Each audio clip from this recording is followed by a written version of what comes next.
नमस्कार, मैं रफी और आप देख रहे हैं डीएनएन इंडिया।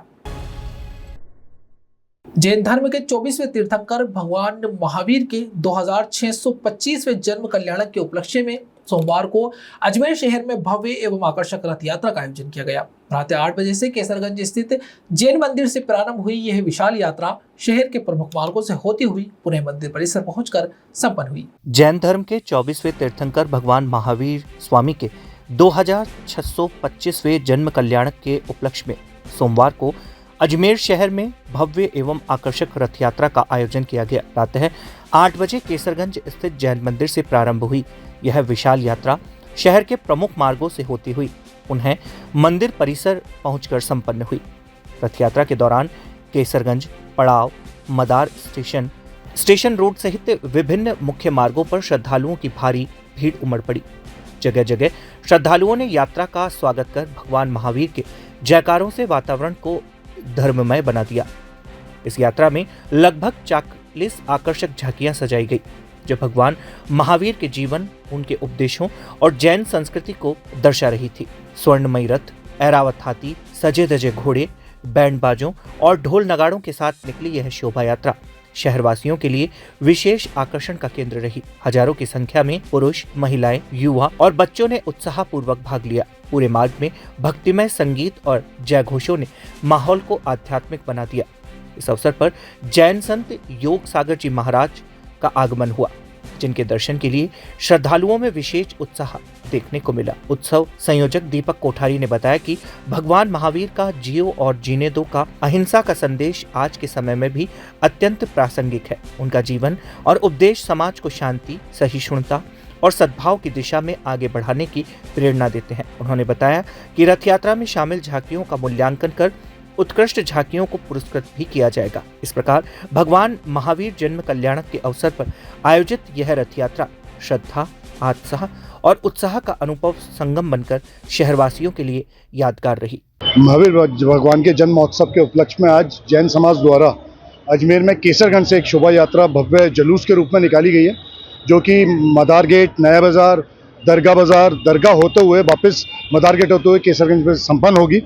आज सभी शहरवासियों की तरफ से भव्य रूप में यहाँ पर जुलूस का स्वागत किया जा रहा है। सभी जगह महिला मंडलों द्वारा, बच्चों द्वारा झांकियाँ सजाई गई हैं, जो कि बहुत ही उम्दा झांकियाँ सजाई गई हैं और एक बड़े भव्य जुलूस में जो पिछले कई भवों से निकलता आ रहा है, उस जुलूस को चार चांद लगाने का काम शहर की जनता ने करा है। यहाँ पर समाज के सभी बुजुर्ग, बच्चे, सभी महिलाएं, सभी ने साथ देकर के इस जुलूस को बहुत ही अच्छा बनाया। आज हमारे 3 लोग के नाथ 24वें तीर्थंकर महावीर स्वामी का जन्मोत्सव मनाया जा रहा है।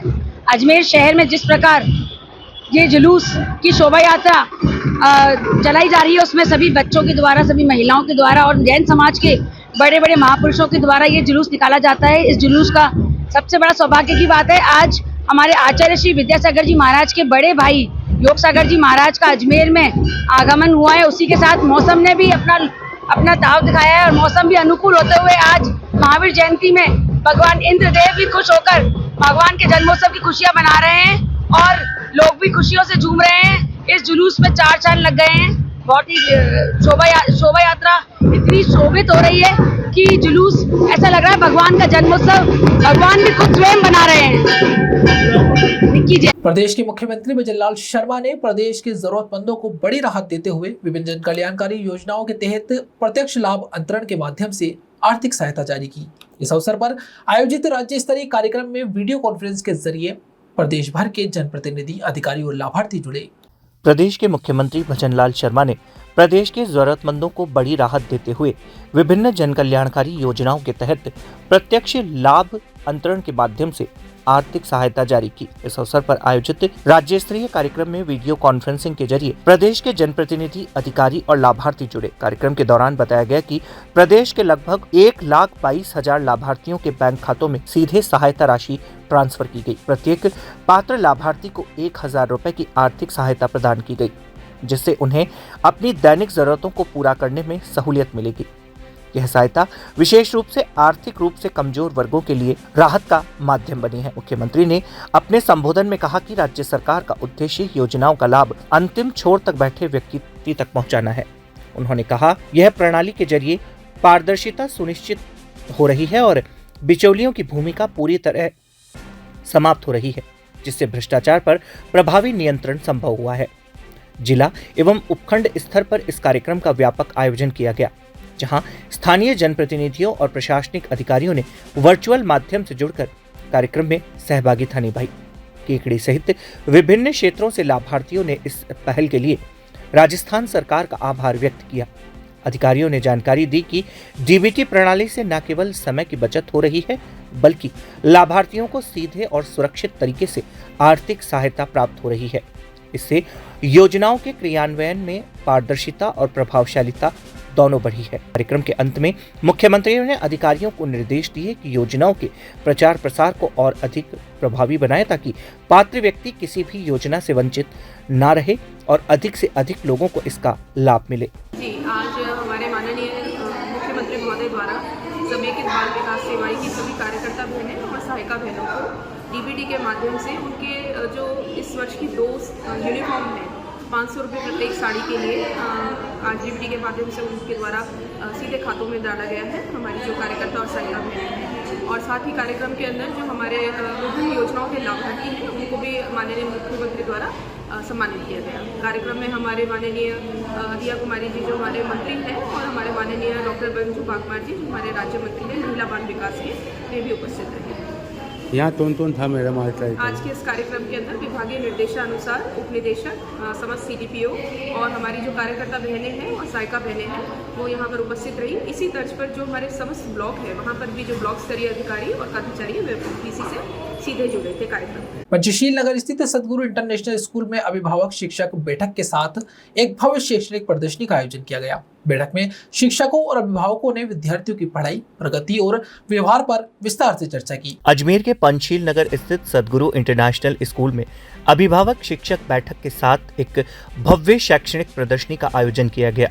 बैठक में शिक्षकों और अभिभावकों ने विद्यार्थियों की पढ़ाई, प्रगति और व्यवहार पर विस्तार से चर्चा की। प्रदर्शनी में विद्यार्थियों ने विज्ञान, गणित, सामाजिक विज्ञान और कंप्यूटर विषयों पर आकर्षक मॉडल प्रस्तुत किए। भाषा विज्ञान की प्रदर्शनी विशेष आकर्षण का केंद्र रही, जिसमें हिंदी सहित विभिन्न भाषाओं की विशेषताओं को रोचक तरीके से दिखाया गया।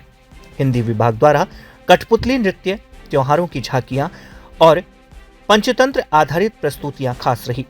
कला एवं शिल्प विभाग में छात्रों की रचनात्मकता भी देखने लायक थी। अभिभावकों ने बच्चों की प्रतिभा की सराहना करते हुए ऐसे आयोजनों को आत्मविश्वास बढ़ाने वाला बताया। विद्यालय के प्राचार्य ने कहा कि इस तरह के कार्यक्रम बच्चों के सर्वांगीण विकास में सहायक है। एग्जीबिशन बहुत ही अच्छी लगी है। सदगुरु इंटरनेशनल में बच्चों ने बहुत मेहनत की है। उसमें सोशल में रिवर्स एंड प्लेट्यू वाला जो प्रोग्राम है, बच्चों ने जो एग्जीबिशन किया बहुत सुंदर किया है। एक हेलमेट से जो हम एक्सीडेंट होते हैं, हेलमेट हमें किस तरह से बचाता है, उससे रिलेटेड जो बनाया है बच्चों ने प्रोजेक्ट, वो भी बहुत सुंदर है। साइंस में भी 3-4 प्रोजेक्ट बहुत अच्छे। एक रिलैक्सेशन मशीन बनाई है बच्चों ने, जिससे हमारी बॉडी कितना % रिलैक्स है, कितनी टेंस्ड है, वो सब पता चलता है। और एक साइंस का एग्जीबिशन है जिसमें बच्चों ने बताया है कि किस तरह से साउंड हमारे ईयर्स में जाके किस तरह से रिफ्लेक्ट कर रहा है, कैसे वो प्रोसेस कर रहा है कि साउंड की जो अंदर जाके कान में क्या प्रोसेस हो रही है, कितना तेज साउंड है तो उससे कितनी तरह से हमारे कान को नुकसान हो रहा है, वो सब पूरा बच्चों ने बताया है। बहुत अच्छी तरीके से केमिकल रिएक्शन समझाए हैं, सब कुछ बहुत अच्छा है। स्क्रीन बनाई है बच्चों ने बहुत बड़ी, सब कुछ बहुत अच्छे से एक्सप्लेन किया है। हेलो, मेरा नाम किरण है, किरण काकानी। मेरे 2 बेटे इस स्कूल में पढ़ते हैं, सदगुरु इंटरनेशनल स्कूल में। एक 12th में आया है और एक 6th में आया है। दोनों स्कूल की स्टार्टिंग से पढ़ रहे हैं और मैंने बहुत सारे स्कूल्स देखी, बट मुझे ये पाई स्ट्रक्चर बड़ी अच्छी लगी कि अगर स्ट्रक्चर बेस्ट है तो मे बी टीचर्स भी अच्छे ही होंगे, तो फिर मैंने इसी में एडमिट किया बच्चों को। और 4 साल का एक्सपीरियंस ये है कि स्कूल की स्टडी भी बेस्ट है और teachers also best, so they are growth now. I am happy with this school. यहाँ रुकते हैं छोटे से ब्रेक के लिए, जल्द हाजिर होंगे खबरों के नए सफर के साथ।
विद्यार्थियों को प्रतिस्पर्धी परीक्षाओं के लिए बेहतर तैयारी और सही करियर मार्गदर्शन देने की दिशा में संस्कृति द स्कूल ने एक अभिनव पहल की है। स्कूल प्रबंधन ने शिक्षा के साथ साथ गुणवत्तापूर्ण कोचिंग उपलब्ध कराने के लिए साफल्य एवं टॉपर अकेडमी के साथ अनुबंध किया है।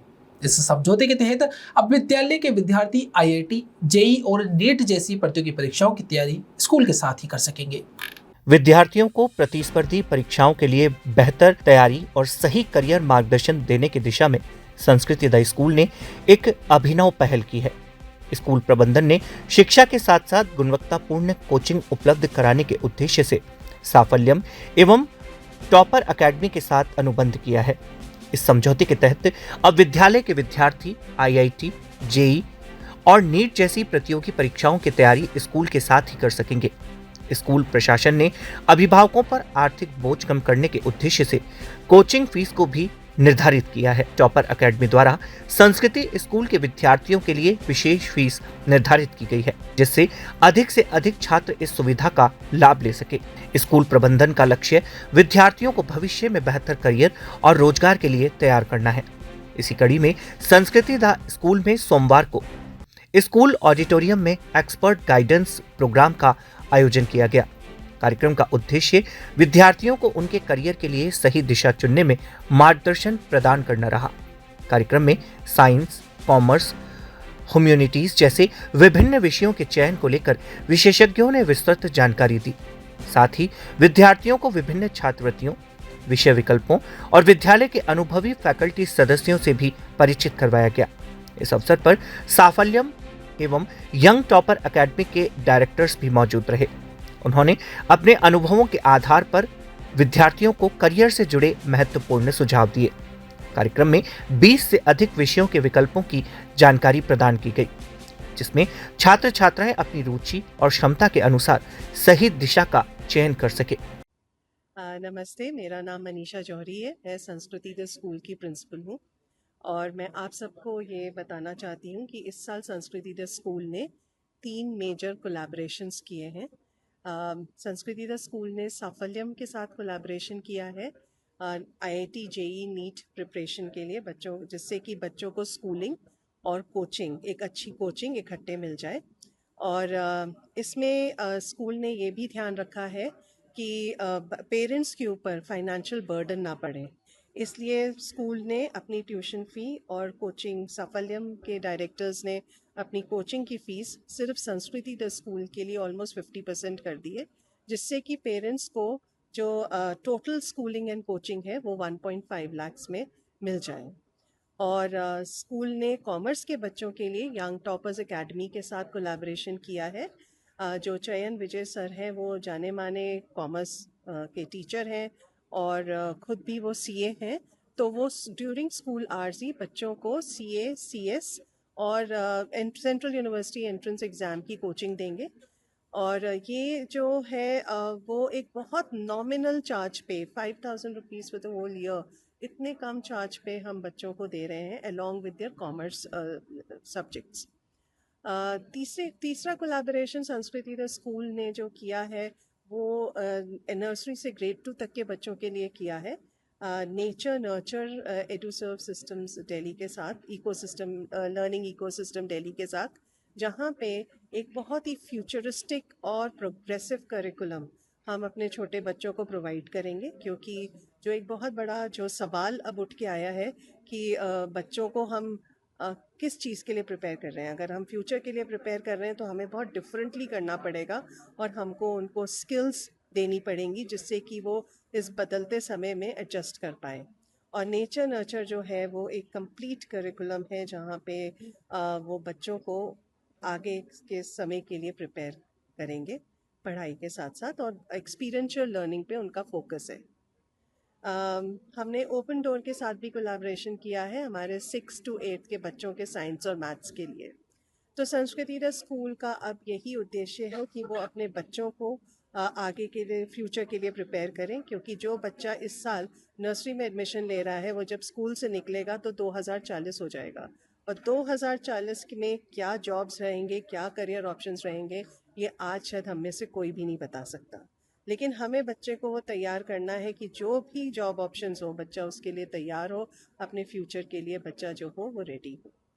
तो मैं यही आप लोगों को बताना चाहूँगी कि हमारा जितना एम्फेसिस एकेडमिक्स में है उतना हमारा स्पोर्ट्स में भी है, हम उसको भी अपग्रेड कर रहे हैं और को करिकुलर एक्टिविटीज़ में भी हम बच्चों को पाठ दिलवा। अजमेर में आयोजित होने वाले घूमर सीजन 8 कार्यक्रम को लेकर आज आधिकारिक रूप से पोस्टर का विमोचन किया गया। इस अवसर पर आयोजन से जुड़ी महिलाओं ने कार्यक्रम की रूपरेखा साझा करते हुए मीडिया से बातचीत की। अजमेर में आयोजित होने वाले घूमर सीजन 8 कार्यक्रम को लेकर आधिकारिक रूप से पोस्टर विमोचन का कार्यक्रम वैशाली नगर स्थित तनिष्क के शोरूम पर किया गया।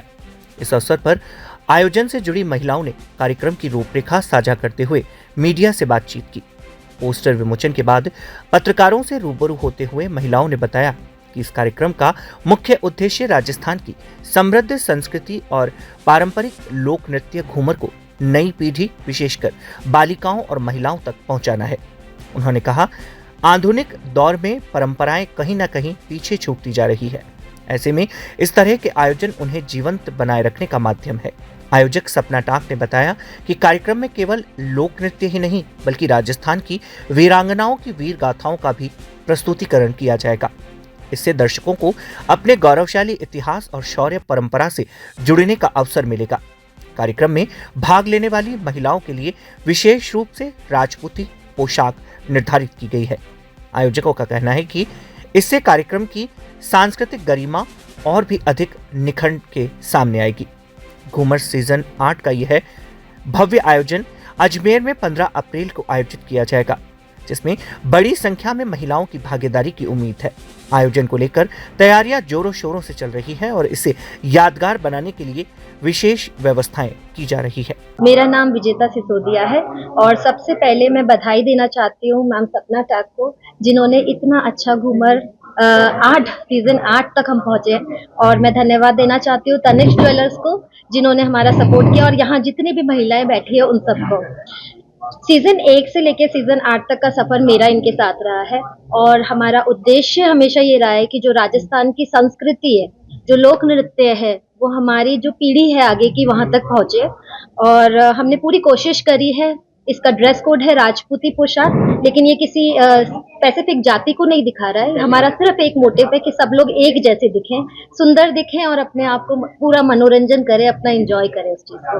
ये है रायविया में 15 अप्रैल को और मैं चाहती हूँ कि आप सब इसमें पधारें। समय क्या रहेगा? समय इसका 5:30 बजे। आज क्या क्या आप लोगों ने? आज हमारा घूमर का पोस्टर विमोचन है और हम सब इसीलिए आए हैं। घूमर द आन बान शान ऑफ राजस्थान। जब भी राजस्थान की बात करते हैं तो यहाँ की रॉयल्टी, यहाँ का खान पान, यहाँ का वैभव, यहाँ के लोकगीत, लोक नृत्य, यही हमारे नज़र में सामने आते हैं। इसी रॉयल्टी को नई पीढ़ी से जोड़ने के लिए घूमर मंच का शुभारंभ 2017 में किया गया। इस बार इसका सीजन 8 है। सीजन 8 में हम लोग अपनी वीरांगनाओं की वीर गाथा और उनका बलिदान, लोक नृत्य, लोकगीत प्रस्तुत कर रहे हैं। शहर की होगा और कितनी कार्यक्रम घूमर एक मंच है जिसमें हम लोग बालिकाओं और महिलाओं को मंच देते हैं और इसमें करीबन 150 से 200 रजिस्ट्रेशन हुए हैं और ये होटल ब्राविया में हो रहा है। किस प्रकार की थीम है इस बार? थीम लोकगीत और लोक नृत्य ही राजस्थान की वही थीम है और जो अपनी वीरांगनाओं के बलिदान है। खबरों के सफर में अभी सिर्फ इतना ही। फिर हाजिर होंगे खबरों के नए सफर के साथ। तब तक के लिए दीजिए इजाजत। नमस्कार।